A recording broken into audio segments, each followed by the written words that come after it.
my name's Theresa. I am part of Victory Outreach Manchester. I'm on staff here, which is a very broad term in the Christian world, but one of my main roles is a personal assistant to my pastors, and then a lot of the office administration. Take us back to your story that brought you here to Victory Outreach, starting a bit about your childhood. So, if I go back, I've been in Victory Outreach Manchester for 10 years now, and what brought me here was I'd had quite I'd say a difficult upbringing. I had a really amazing mum. My mum was a single mum, so from the age of 2, her and my dad, they separated, and she did an amazing job. My mum's a very strong woman. She was able to provide for us, and she supported us, and we had a very, very close relationship in my early childhood. I think one of the challenges for me came in was a lack of belonging. So my mum, when I was 9 years old, she found a new partner. They got married, and my dad, who I had contact with, but it was sort of very sporadic. It was not much consistency, I'll say. So I knew that he was there, I knew where he was, but he wasn't consistent. He'd say that he was going to turn up, and he didn't turn up. So then my mum got remarried, and then her and her partner, they then went on to have children. My dad also, where he was living, he got remarried and he had more kids. So I think it was about 13 years old, and I just felt very rejected. I felt like what was wrong with me, that I didn't fit. I didn't see the fact that I actually had 2 family groups. I felt like there was these 2 family groups and I didn't fit into either of them, which wasn't the truth, but the feelings that were there were very, very real. So one of the first ever New Year's celebrations I got to spend with my dad, it was such an exciting time for me, and I was 13, it was just before my 13th birthday, and we was at a house party, one of my stepmom's families, and being 13 and curious, I'd stolen a few drinks from the kitchen, a few martini and lemonades. And so I was drinking this drink, and I drank so many of them because it just tasted nice, and I drank so many of them that I got drunk, and I think I don't even remember midnight. I just remember being really sick and walking down this road with my dad and expecting to get really, really told off and really punished. And he sort of laughed at me, and he was like, "Oh, well, so you drink then?" He said, "Well, I suppose you must smoke. Do you want a cigarette?" And there was something in me that just was like, oh, okay, so maybe this isn't that bad. And so I think from there, it was like the enemy got a foothold in my life. So it was like all the things that I thought about drinking and smoking, it was like, oh, it's not this bad thing that we hear about. So slowly over time, other things started to creep in. And I would stay at my dad's a lot more after then. I would go and visit him at weekends because I was a teenager. My mum had said, listen, you have to make your choice. You have to make your decision. My mum had her own feelings. She kept them quite close, I have to say. She wasn't, you could tell that she was upset with some of my dad's behaviour, but she actually was never really dishonouring, which was, for me nowadays, that amazes me. So she let me make my own decision. So to me, my dad was what you'd call a functioning addict. So he had a good job, but he'd party at the weekends, take cocaine, drink. There'd always be cannabis, weed in the house. And so I found myself staying there a lot more in my early teen years. He had one of his friends that was living in the house who was a drug dealer, and I used to sneak into his room and steal cannabis. Because what had happened now in my secondary school years, that lack of belonging that I'd always felt, I started to find this sense of belonging in the wrong crowd.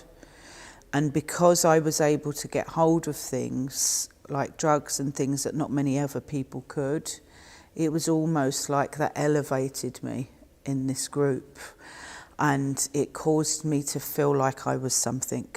It caused me to feel like, oh wow, okay, yeah, I'm really liked and I'm really valued, and it was really warped, and it's really strange, right? And I'm going to say this, I watched, there's a series called Top Boy, and there's something in it, and it really rang true about me and my family. And he said in it, in this group of drug dealers and these teenagers, and he said, it's my family and it's where I belong. And it made me realise how much that God will set the lonely in families, but the enemy will also set up counterfeit families. And that's what had happened. I felt like I had somewhere where I belonged and I fit in, but actually none of these people were really my friends.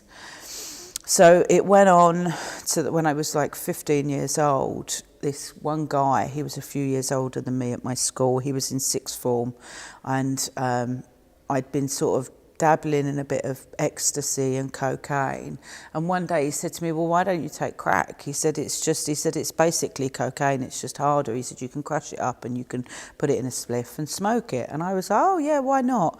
So it was really weird because it was like I lived in parallel worlds. So I'd be at home at my mum's, and I used to go to dance and drama. So I'd be on my way walking to my ballet lessons, smoking a spliff with crack in it, and go into these ballet lessons completely high. And it was like I was just walking these two different journeys. And it came to a point when I got to about 16 years old that I found myself in a relationship. I think I got in this relationship with this guy because I was trying to meet that need in me of having a family, of having that sense of belonging.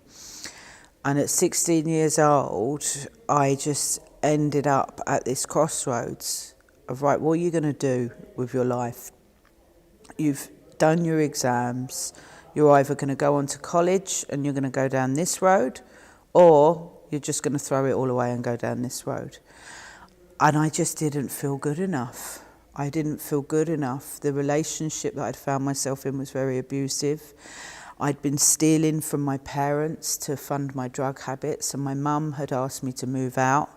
My dad didn't want anything to do with me, so I ended up living with this guy in his family's house. And I just found myself at a very, very low place. And I was like, okay, so this is my life. This is my life. This is what I do now, is it?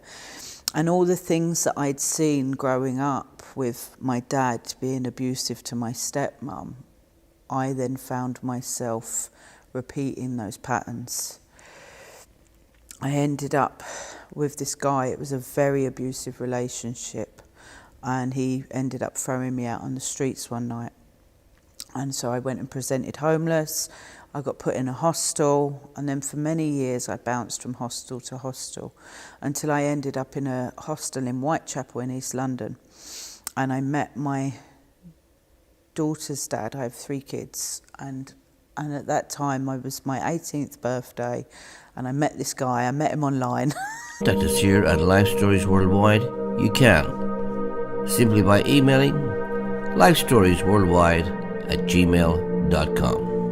or visit our website at lifestoriesworldwide.com. This was like when online was just happening. It was MSN, Messenger, and we arranged to meet up, and we met up, and it was literally, we met at this train station, and I said, I'm still celebrating my birthday, and we went and got a bottle of Jack Daniels and started drinking, and then we ended up in, I think it was a 2-year relationship, which was just filled with chaos and drinking. And I fell pregnant with my daughter at 19 years old. And I remember having questions about, I didn't want kids. I felt like I was chaotic. I was like, could I really bring a child into this world? And then I was like, but maybe this is my chance to change. So I had my daughter, who is now 19. She's an amazing young lady. And I wanted to do the right thing. I wanted to be a mum. I wanted to be a good partner. But my daughter's dad, again, the same pattern, was very abusive. And when my daughter was 6 months old, I had to leave him because I feared for myself and for my child. So I'd got my own place, I'd set up a lovely house, and I'd said, I can't do this with you anymore. And I remember he was in a very low place, and I said, you can come and stay, it's fine, and I'll look after you. You can stay for the night, have a shower, and then go on your way. And he came in, and I'll never forget it, he head-butted my wall. He got so angry, he head-butted the wall and put a dent. And I was like, that's my new house. It's like I've just tried to get my life on track. I wasn't drinking, I wasn't smoking, and I just said, no, you know what, you need to leave. And so I was doing all right for a little bit. I was doing all right because having a baby and having a child, it plastered some of the wounds that I had for a little bit. But because I hadn't really dealt with that root cause of rejection and belonging and all of those things, it wasn't long until another relationship came in with another guy that was very abusive. He was a crack addict. He was in and out of prison. And we ended up in a very intense codependent relationship. And I thought I was going to save him because that's what I was going to do, because I was free of drugs now and I'm going to save this guy and we're going to have an amazing life. But it didn't happen like that. And he drew me into that world. So I ended up back on crack. My daughter, putting my daughter to bed at night and then going to the other end of the house, opening the window and smoking crack and praying that she didn't wake up. I then fell pregnant again, and honestly, I just didn't know what to do. I was like, I can't bring another child into this. And I remember going to the doctors and thinking, I don't know what to do. And they did a scan, and the doctor said, oh, it's twins. I was like, what? I was like, what do you mean it's twins? So I thought, you know what, okay, this is the opportunity, another opportunity to be transformed. So I had my beautiful boys. I'm relocated again to Essex, and my sons were very, very young. My daughter was 2 and the boys were babies. And I remember having both of them in my arms, and their dad, he had come back from being on a binge. I'd been clean again for, I think, 9-12 months. Come back from being on a binge, complete psychosis, and telling me I've been here, I've been there, you've been in Walthamstow, you've been sleeping with this one, you've been doing... I'm like, I've been at home with the kids, I haven't been anywhere. But he was fully convinced in his mind. And I had these 2 kids, the babies, my sons, in my arms. And I said, listen, I've been home with the babies. And he just went crack and head-butted me. And it was my nose just split and I started bleeding all over the kids. And I was like, I can't do this. It's me. You can batter me all day long. But my kids, you could have hurt my kids. And I remember running outside, and I never called the police for anything. And I remember running out of that house and calling the police and saying, you've got to get this guy out of my house. And he was arrested. He went to prison. And unfortunately, because of that lack that I had in me that wasn't being filled, when he came out of prison, I invited him back again. I ended up in a very, very dark place. Because aside from all of the drug addiction and stuff, I had been a prolific self-harmer since the age of 14. It was a way of escape for me. And there was one night I'd been at home with the kids on my own, and then my neighbour had come round, we'd been drinking, I'd taken cocaine, and I just remember feeling like, what am I doing with my life? I've got 3 kids in bed, and I just thought, I can't live like this. And I cut my arm so badly. And I said to my neighbour, you need to look after the kids, I'm going to have to go to hospital. And I went to the hospital. And when I came home, social services had taken my kids into care. And I lost the will to fight for myself. It was like everything that I tried to make, this family, my kids, a home, being a mother, it was gone in an instant. It was gone in an instant. And I just lost the will to fight. And I just thought, you know what? I had this warped mentality of purpose, because we all have purpose. We all have a God-given purpose. But I had a warped mentality that there were also purposes in life for people to be drug addicts. And I thought maybe that's just my lot in life. I thought, you know what? I'm going to do it to the best of my ability. And my partner came out of prison again and he introduced me to heroin. And I just went for 5 years, spiraled. And I was going to make the best drug addict and the best criminal you've ever seen. I would be out on the streets of East London. I used to think, I don't know who I thought I was. I would be kicking off doors of crack houses. I'd be going in there pulling grown men out. I would be setting up robberies for men to be robbed for their money and for their drugs. And I was just in chaos. But in it all, I think I put myself in that because I just wanted someone to kill me. I tried to take my own life multiple times. I even ended up in intensive care after taking a drug overdose with a machine breathing for me for 3 days. And I came round and I was like, I can't even kill myself. It's like I'm still here. And I used to fight these gangsters and just think, please, just stab me or kill me. And it was the most bizarre thing, because they'd just laugh at me. They'd just look at me and laugh, what are you doing? And I remember going in and out of prison, Holloway prison, and meeting this woman who told me that God had a purpose for my life. I said, yeah, great, good for you. Well done. No, God has a plan for your life. I said, I don't see a plan for my life. It's hopeless. My kids are gone. There's nothing there.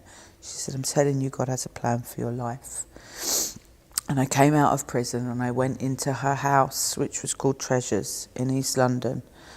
And I started to get clean. I'd come off of methadone coming out of prison, and I was doing NA and all of the different CA, AA, all of them. If there was an A, I was at it. I was like, anything I can do. But there was still something missing. It's very easy to subscribe to our YouTube channel, Life Stories at Lunch, to receive notifications of when we are live. Simply click the bell.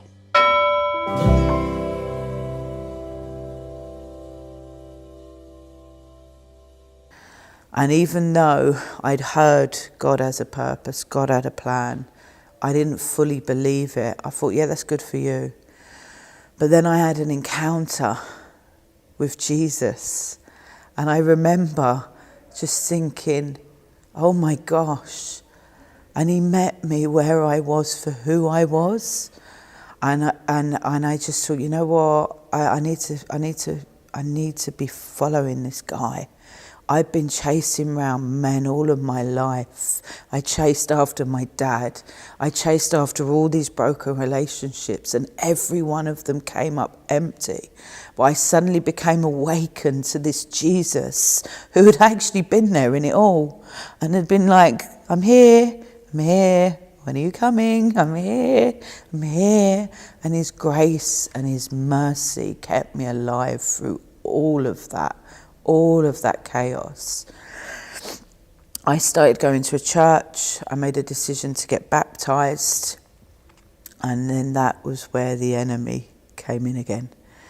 And a week before my baptism, it was like, I have no idea what happened to me spiritually, but within an instant, I was back out on the street with a crack pipe in my hand.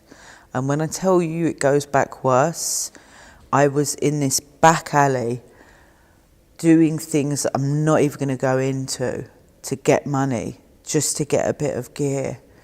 And then I went and I was searching for a drug dealer. And I saw this guy and I was like, you look like a drug dealer, stereotype of a drug dealer. I said, have you got anything? And he said, yeah, come round here. I remember going round the back of this Chinese in East London, and he tried to force himself on me, and I headbutted him.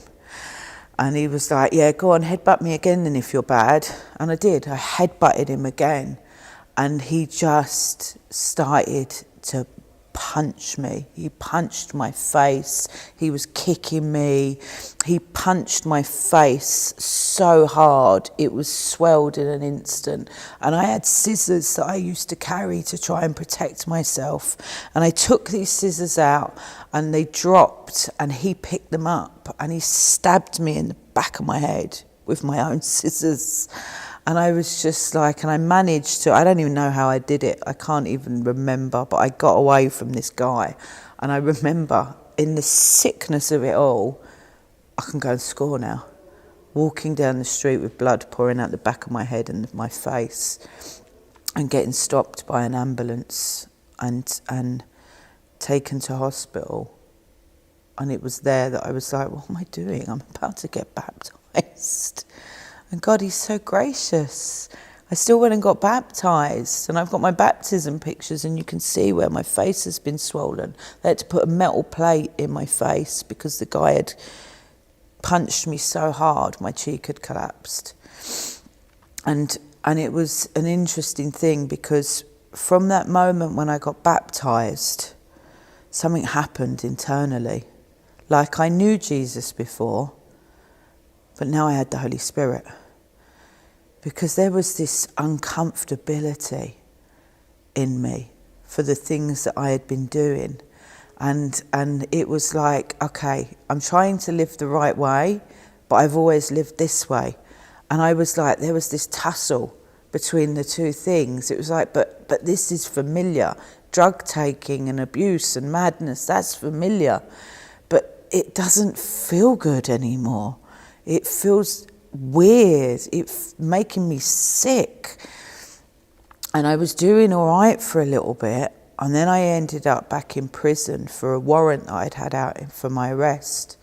And I just thought, oh, you know what, I might as well just take drugs. And I did, but it felt horrible. And it caused me to get really anxious. And I started to have all of these mad visions. And it made me fearful. And I was like, oh my gosh, I can't do this anymore. And I came out of prison. It was the end of 2013. When I was in prison at the end of 2013, I used to go and get all of my health checks done.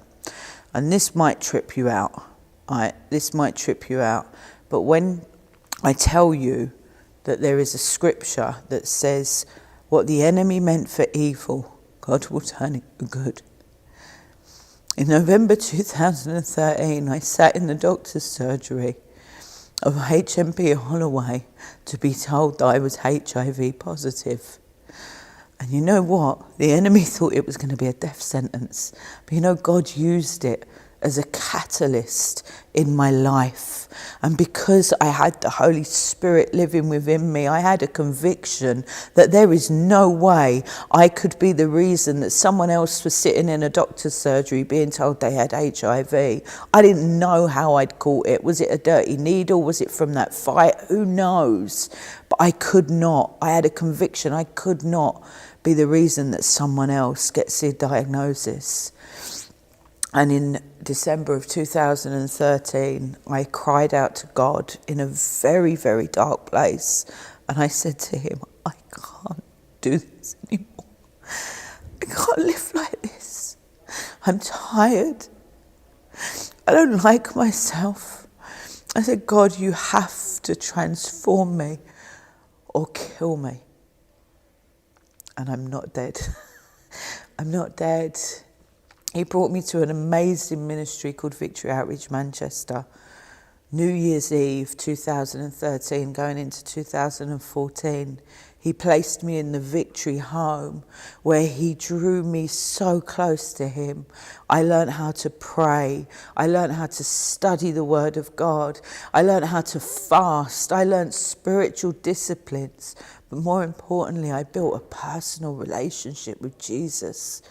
And he is my best friend. He's my best friend. And the last 10 years of walking with Jesus, they've not been easy. Times I've been really, really lonely. But in 10 years, I have never gone back to addiction. I have never touched a drug, a drink, a cigarette. In 10 years, Jesus has walked me through depression as a Christian. When I got really sick because of HIV, I got really, really sick, and I was upset with God. So you can heal me. You've done miracles. You set me free from drug addiction. Why can't you heal me of this? And it caused me to be depressed. And I questioned my faith. I questioned who my God was. And even in that questioning, he was faithful to still walk me through all of those questions, all of the unbelief I had. And he forgave me of that unbelief. And now 10 years of walking with him, he continues to do miracles, signs and wonders. He's restored my family to me. It was just in the summer of 2023 that my kids were at church with me and my sons were at the altar lifting up their hands to God. And I wasn't there to do that. God did it because he promised me that my kids would be taught by him and great would be their peace. He told me, you don't have to run back to London and go and try and save them. That's my job. And as I have walked out this walk of faith with him, he's touching and transforming my children that they never have to walk that route that I walked. I break that generational curse, that addiction that flowed from my dad down to me, and no more, no more. And that is my journey. My journey isn't just for me. My journey is generational. My journey is generational. And I thank God that I have the privilege to share this journey.